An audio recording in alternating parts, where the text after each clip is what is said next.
So contact beam doing its job. And the hive mind is dead. All good, right? Just got to leave the planet.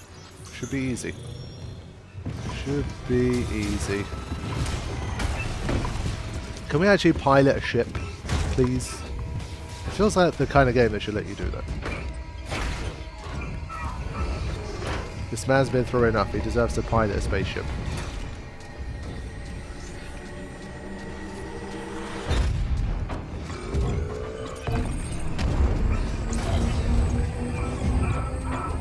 Well, I guess he gets to pilot it, we don't.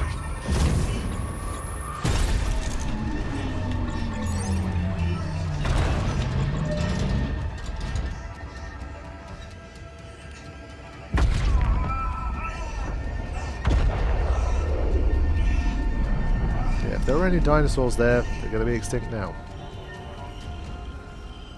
And there we go. Dead Space completed.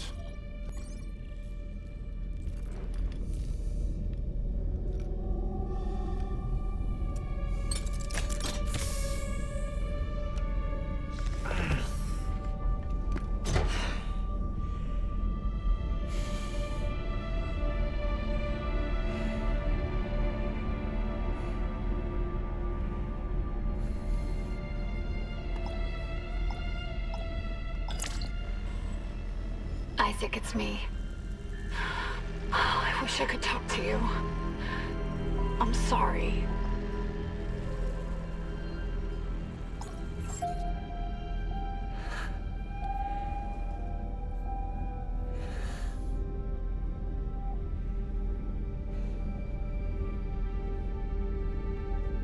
I wish I could talk to someone.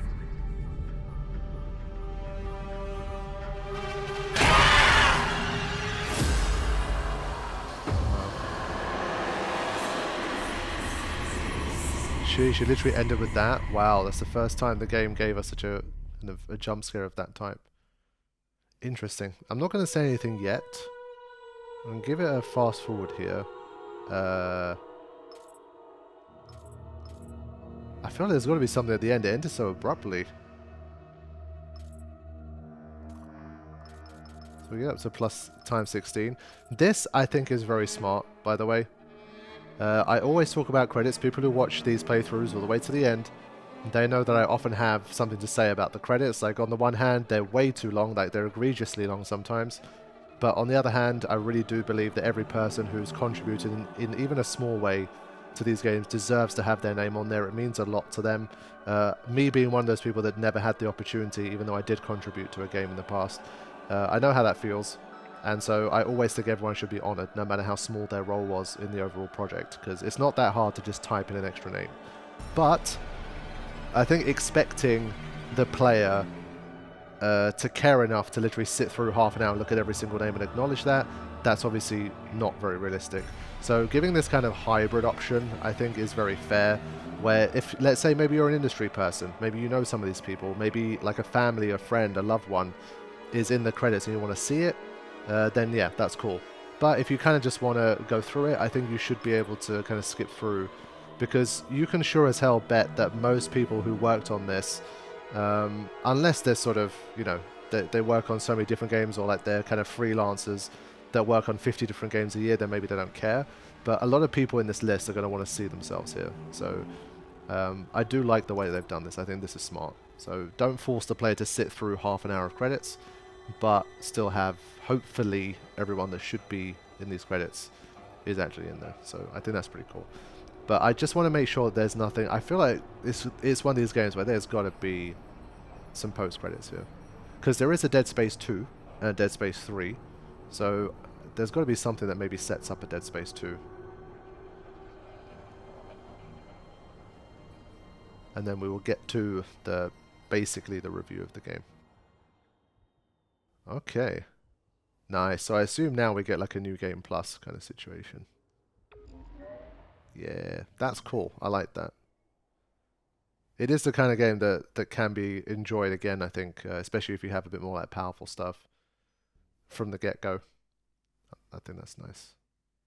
So I think I'll fire up that new game plus and then we'll talk about things. Because that ending was it. They gave you like a little 30-second scene where he takes the helmet off and he sees the Ghost of Christmas Past, and that's basically it.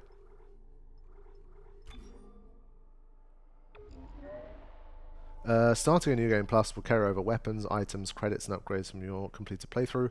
They can be retrieved from the storage of any store you encounter. Expect to face new enemies and perhaps find new mysteries to uncover. That's pretty cool. I'm not actually going to play this. I'm just kind of setting up so there's something on in the background while I start to talk about things. With these kind of review type things, it's always harder for me to play and talk at the same time, where I'm trying to collect my thoughts and summarize things. So I'm not actually going to play through anything, but I just wanted to just set the ball rolling as I begin to speak about the game. So, Dead Space, my friends.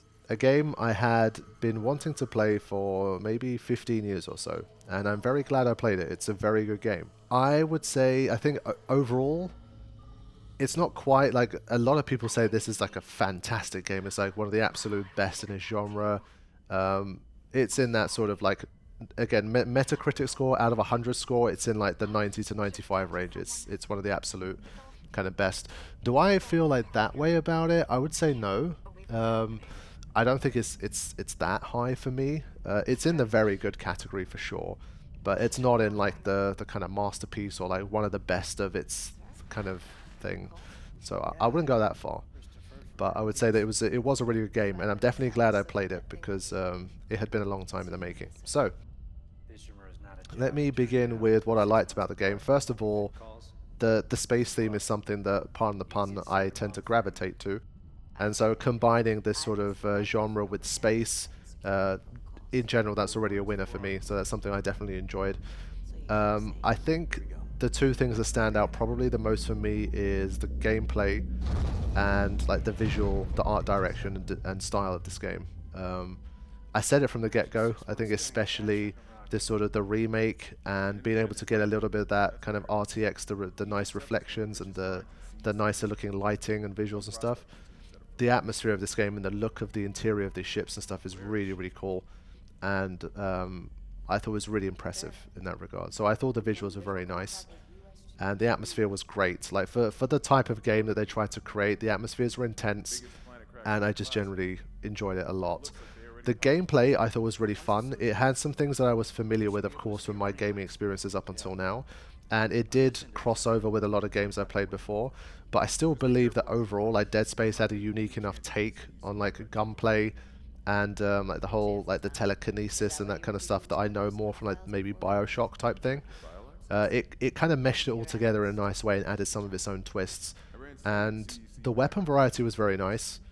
I feel like it's the type of game where a lot of different players probably played it a lot of different ways. Where, for example, for me, like I already had someone message me and say that like it was they found it interesting that I used the Ripper as much as I did, and honestly, so did I. Like when I first started playing with it, I was like, I don't think I like this weapon. But then I found utility in it, and I started using it a lot more. But they were like, oh, I barely used it in my playthrough. And I feel like that's going to be one of those where, you know, someone's going to be like flamethrower heavy, someone's going to be Ripper heavy, someone's going to be like contact beam, someone's just going to be plasma cutter, someone's going to be pulse rifle. Like the pulse rifle I basically ignored completely. But the game was versatile enough that it gave you a lot of different ways to tackle the enemies in the game. And so I thought that the gameplay was a lot of fun. Having secondary usages for each of the weapons was nice. They included obviously the 0G sections, which gave the gameplay a bit of a twist. And I really enjoyed floating around in 0G and figuring out like how to get through certain areas, or obviously fighting through certain enemies and that kind of thing. So yeah, I think the gameplay experience was solid in terms of like the gunplay and the way you tackled the areas. I definitely liked it, and so the gameplay was top notch. I had a lot of fun with that. Enemy design I thought was cool. Like again, the whole idea of an enemy who you're better off trying to sever the limbs off instead of just going directly for headshots, or just, you know, overwhelming them with the body shots and stuff. I thought that was a pretty unique twist. And especially early on with the plasma cutter, the game is obviously training you to try and focus on those limbs, like rotate the lasers round to how you want them, and then make sure you're trying to really like chop those limbs off.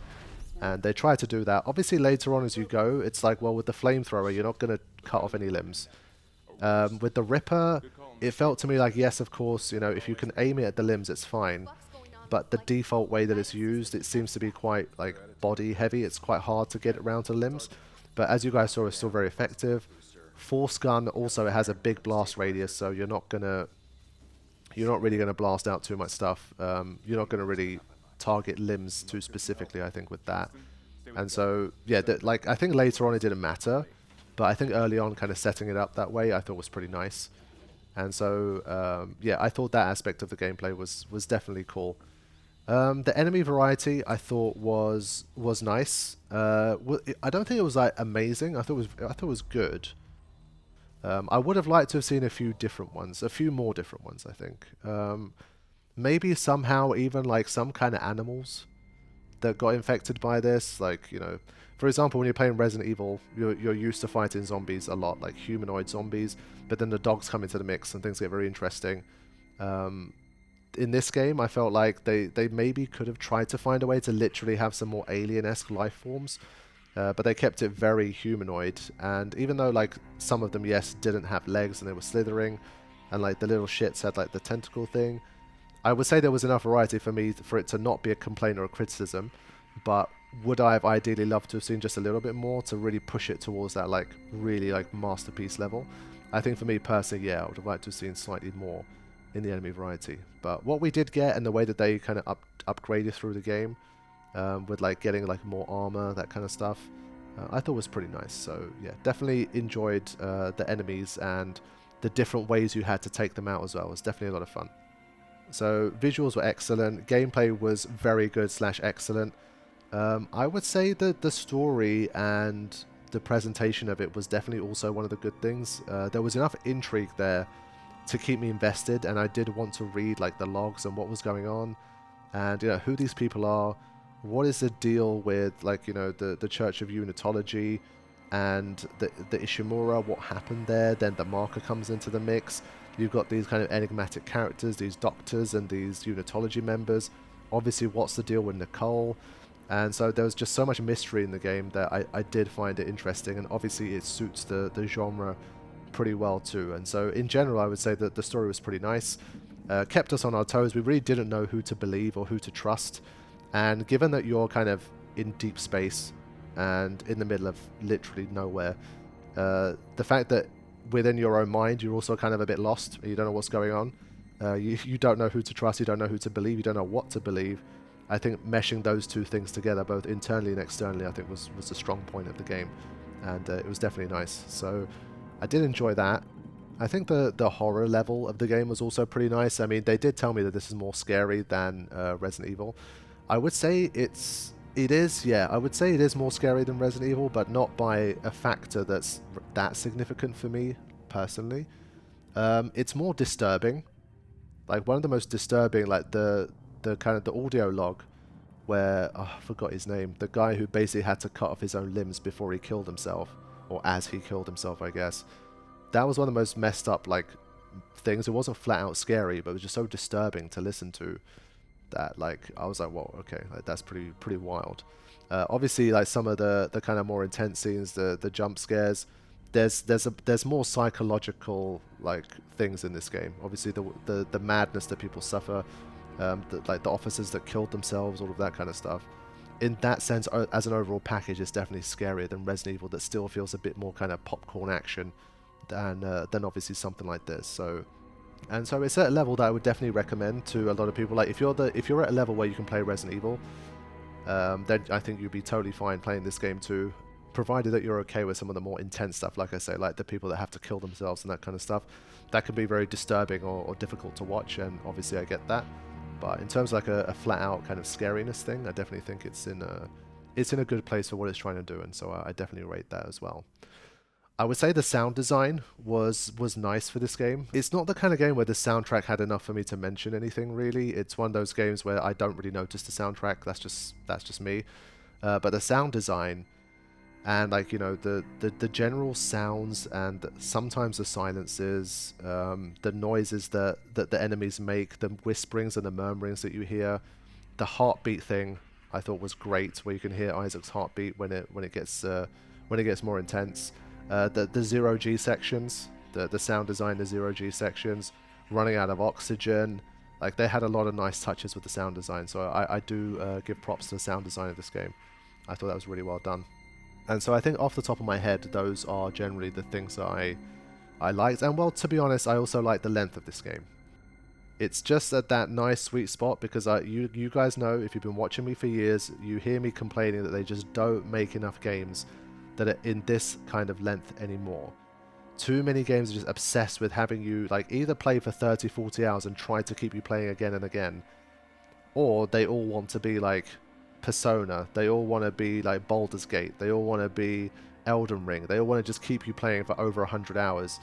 And so it's very hard to go back to these days where you just had these nice, tight games that were just like anywhere from about 10 to 20 hours long, where they still told a complete story. It was a great fun ride, and once you completed it, you didn't find yourself complaining about, oh, I paid X amount of money for this game and I only played for 15 hours, this game sucks. Like, it wasn't a complaint when I was playing Uncharted, it wasn't a complaint when I was playing The Last of Us, it wasn't a complaint when I was playing the Tomb Raider reboot, like especially the first one, and the second one, even though that was a little bit longer. Wasn't a complaint for Resident Evil 2 Remake, wasn't a complaint for Metal Gear Solid 1, 2, 3, pretty much 4 was maybe a little longer, but you get what I mean. Like, games like that can be made and there's still space for them, and I still think there's millions of gamers out there that simply don't have the time to play like Elden Ring and then try to play Tears of the Kingdom and then try to play Baldur's Gate and then try to play Persona and then try to play Horizon Forbidden West, which was like 30% longer than the previous one, then play God of War Ragnarok, which was like 30 hours, and it's just like finding games under 30 hours now is just, it just seems difficult. And so I do respect, even though it's a remake of a game from a different era, it's in that nice kind of spot for me, so I definitely enjoyed that. So yeah, I think from here it's fair to move on to the things I didn't like as much, and honestly there's not that many. That's why it's still a very good game for me, and because it's not one of these big, super long, super deep, super expansive games, I don't think there's a huge amount of things to talk about in comparison. I think the first would be like the design of like the final hour or two of the game. I'm not sure I loved it as much. The whole like transporting the marker thing, I mentioned it at the time, for me that dragged on too long, and for a game that really knows how to crank it up and make sections intense, I feel like that was a perfect time for like the chaos going on with the marker, going on with Isaac's mind, and everything else that's happening to make the game more intense and to really just kind of ramp everything up towards the finale and towards the hive mind and all that stuff. And I felt like we spent way too much time just watching and babying the marker across like these different bits, and I was just like, why? This felt like a mid-game kind of slightly annoying, slightly padded kind of thing, and so I didn't like that. It came at a bad time for me, and so that's definitely one area that I think let the experience down for me. Two, I would say certain tropes, I think I felt like it got a bit overused. I did get a bit tired of the whole, oh, turns out this thing's broken, or you try to use something, it breaks in that moment. And they just kept doing that over and over and over again. And I get that, given the context of this game and where it's set and what's happening, obviously a lot of things are broken and will continue to break. But I just felt like they kind of use that loop too many times, and just something goes wrong, something breaks, and then Isaac, obviously being the genius that he is, immediately comes up with a solution, and then we go off and do the next thing. And it just kind of rinse and repeat a few too many times, I think. And so I wasn't as big a fan of that, I would say. And so I think in terms of like the story, I would say those are probably like the two main things. Outside of that, I didn't really have too many gripes, and it's not a game I expected like a huge amount from story-wise anyway. I think what we did have was good enough, and it's not the type of game that's going to try to have that many cutscenes and stuff. And so I can't really complain too much about the fact that there wasn't more kind of deep traditional storytelling. I think the general atmosphere of the game, all of the logs and stuff we get as we go through, and the way things unfold, I think it was satisfying enough for me to enjoy it. I would say in terms of gameplay, maybe the bosses weren't like great for me. I think they were okay, they were fine, but like sometimes they were good. But like, for example, like that final boss, for me, I think the issue is that as soon as bosses get introduced, and I think Resident Evil suffers a little bit from this too, games like this are not evasion games, and there is no roll button. You can't really run particularly fast. You're not designed to evade stuff, you're designed to kill stuff. And so when there's a boss battle, there's something way bigger and stronger than you, it starts to turn, like, they try to make it a bit more of a back and forth. Like, you're going to be hit, so you have to try to avoid stuff, and it's just clunky. Like, this guy's movement is clunky, and so the final boss where, you know, or any boss battle in this game, there weren't that many anyway, but like where it relies on trying to fire projectiles at you, and, you know, you try to clunkily, like, dodge those projectiles and then fire back, and I don't know, like, I just don't think it works as well. We had to fight, like, the Leviathan bit in Zero Gravity, where you had to use like those cannons and stuff. I thought that was really cool, because in Zero G you're more mobile. You've got like the boosters and stuff, so you can actually get around a bit more kind of effectively, and you feel almost like a little fighter jet or something in that fight. That was nice. But like the final boss battle and stuff, I'm just not sure it works as well. They did their best with the type of gameplay they had, but I think these type of games in general, they do suffer a little bit from like an inability to like dodge as effectively and stuff. And so yeah, I wasn't like the biggest fan of like the bigger battles in the game. The stuff against the hunter I kind of liked more as well, because you had to use the environment a bit. It was a little bit more cerebral. It wasn't just a flat out, okay, just try to kill this thing, you know, just blast it out. It was you actually had to do something out of the ordinary. But yeah, I would say the boss battles, they were kind of in the, yeah, like they were fine, but they weren't like particularly great or particularly memorable for me personally.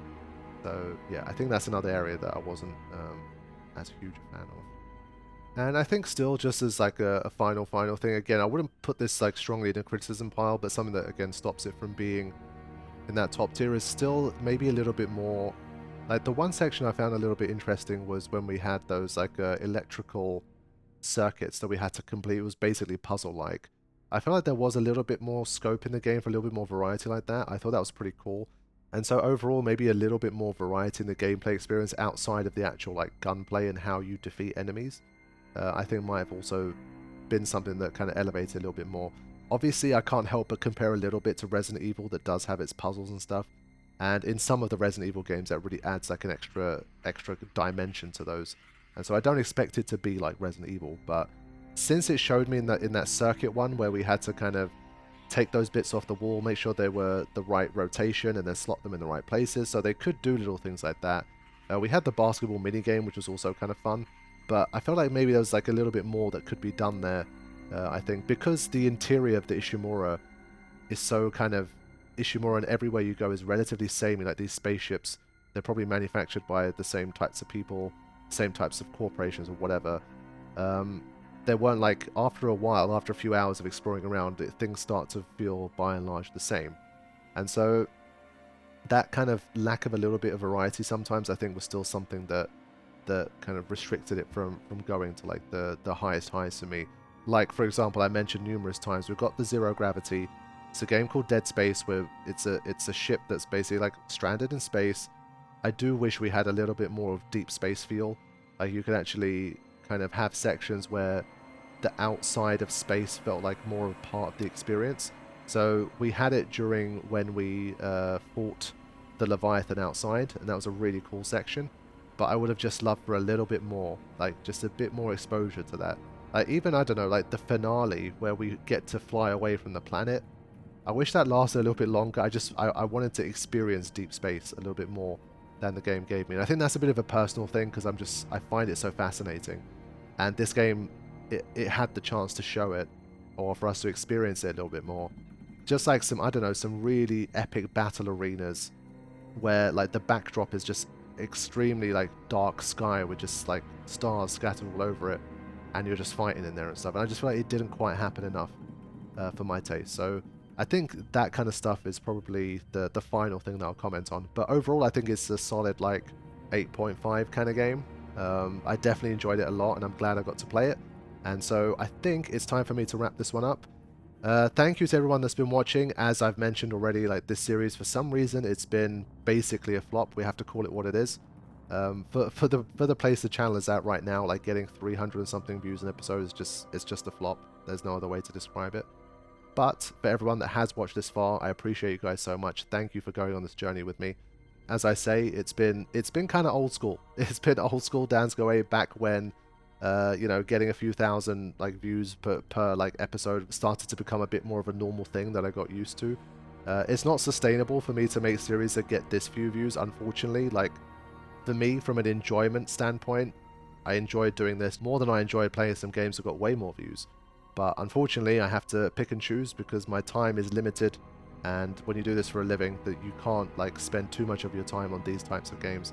And so, unfortunately, there are not going to be too many of them on the channel moving forward. But we'll see what happens. As long as you guys continue to support, and as long as the income streams that I have that aren't reliant purely on viewership, such as Patreon and being a member on the channel, continue to grow and be strong, that's the only way I can realistically continue to bring these types of games to the channel moving forward. So if even a decent chunk of the small niche of people watching this series were to also back the channel on a platform like Patreon, then you'd be more likely to see this type of content. Because unfortunately, as much as I'd love it to only and always be about what I enjoy, the stakes are too high for that to be the case anymore. I've been in this game for 15 years, many of those 15 years just doing it 100% however I want to do it every single day of the week. But as time goes on, obviously my life changes, my priorities change, my situation changes, my demands change, the stakes go up, and so I basically can't run the channel the same exact way that I did 10 years ago. That would be foolish. If I did that, eventually this whole thing would go under and it would stop being sustainable, and then basically everyone loses, because then I have to change my profession, and basically the way life is now, I just can't see myself uploading like nice regular content when I have some other full-time job. And so unfortunately, series like Dead Space, they are going to be relatively few and far between. You're not going to see me play like multiple Dead Space type games a year, because I just don't have the time, and it takes away from other projects that I know will get more revenue for the channel. So for those of you guys that got to catch this and got to enjoy this, you guys are the lucky ones, because the rest of the viewers, they just don't know what they're missing out on. But no matter what I do, no matter what I say, people choose to watch what they want to watch, and the reason why this has so few views is just because people don't care as much about me playing this game. It's that simple. It's not that they're not finding it, or it's not that they have bad taste, or whatever it might be. That's just how it is, and we have to learn to respect that and move forward knowing that that's the case. So now that I've said all this, I know what you're thinking. Is he even going to play Dead Space 2 on the channel? Well, I'm going to have a look at the reviews and what people say about Dead Space 2. I always heard that Dead Space was the game. Dead Space 2 I don't really know that much about. Like, I've heard one or two people say it's a really good sequel, but I don't know, like, does it have a remake? What's the deal with it? Like, is it as acclaimed as the first game? If it turns out that it is good, I've heard Dead Space 3 not so much, but if Dead Space 2 is a really good sequel and it excites me enough, I'd definitely look into it. I'll see how long it takes to complete, and maybe in the future, like not in the next few months or 6 months or year even, it will still be one of those I potentially upload even at basically a loss, because I'm interested in it, and I know that there's a niche audience here that would appreciate watching it. But as I say, moving forward, unfortunately, there's going to be less Dead Space level kind of series in terms of performance. There's going to be more series, hopefully, that do succeed, but I hope you guys continue to enjoy those series as well, because I'm pretty sure most of the 300 to 500 people watching this primarily are still here because they found me or enjoy the other content too. So it's not a case of you're only here for Dead Space, and as soon as I switch to something that's a bit more what I'm used to doing in terms of the views, then suddenly you're just going to lose interest. So hopefully that won't be the case. But for those of you guys that do enjoy this type of variety on the channel, I do my best to provide it, and over the years there's been tens of different games played other than Final Fantasy, and it's something that I pride myself on, that I get to still enjoy the variety, and I will continue to do that. But because it literally comes at the expense of being able to maximize what I can do with my channel and keep myself going financially, I have to be careful and pick and choose these series carefully, because Dead Space, I honestly thought it would do better than this, and if it did, then I would have had a different outlook. But with it doing so poorly, it's a hard sell to do this over so much other content, because it still takes me a lot of time. It's not the longest game, but because I pride myself on the quality and the editing and the presentation of the work, I can't just like dump these out there, just kind of record for 15 hours and then just kind of just dump it all on there and just not try. It's just not worth it. I don't want to bring the quality of the channel down with that kind of stuff. And so if it means less Dead Space type content in the future, so be it. And so I need to continue to do the content that fits within that sort of Venn diagram of stuff I enjoy plus stuff I know people are going to view. So the portion that's like stuff I enjoy plus that I know won't get very many views is gonna have to continue to take more of a backseat as we as this channel stretches beyond like 15 years and we focus more on longevity and sustaining this thing and trying to make sure we survive to continue to give you guys content that you can enjoy for as long as I can. So I will see you soon. Thank you for watching. If you're wondering what the next non-Final Fantasy game is, it is looking like it's going to be Sekiro. If that's something that excites you, then good news. If not, if you want more Dead Space or you want more Resident Evil, then you're going to have to wait a while before we see some more of that. But it will be coming in the future. So thank you all for watching. I'll see you soon. Take care.